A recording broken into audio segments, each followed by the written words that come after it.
தன்னை சிறியவன் என்று எவன் தெரிந்து வைத்திருக்கிறானோ அவன்தான் தெளிந்தவனாக இருக்கிறான் என்ற வாசகத்தை நெஞ்சில் நிறுத்தி தமிழ் இலக்கிய பேரவையின் சார்பில் வழக்கறிஞர் எஸ். சவுந்தரராஜன்.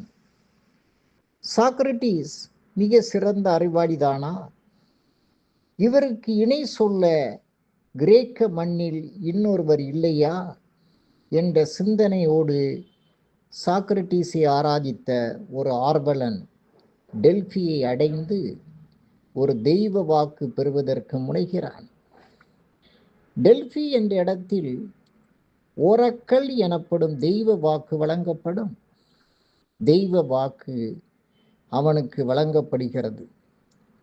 அசரீரியாக வந்த அந்த தெய்வ வாக்கு இந்த மண்ணிலே வாழக்கூடிய மனிதர்களிலேயே கூர்த்த மதியும் மிக சிறந்த விவேகமும் சான்றாண்மை மிக்க பேரறிஞர் கொண்டிருக்கக்கூடியவர் சாக்ரட்டிஸ் ஒருவர்தான். அவருக்கு இணை சொல்ல யாருமே இல்லை என்று தெரிவிக்கிறது.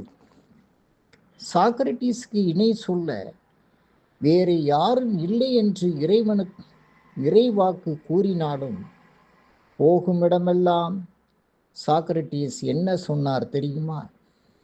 எனக்கு தெரிந்தது ஒன்றே ஒன்றுதான்.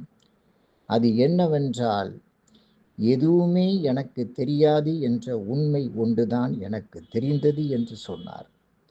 இதைத்தான் நாம் அடக்கமாக கருதுகிறோம். இதைத்தான் மாபெரும் மக்களுடைய பணிவாக நாம் பார்க்கிறோம்.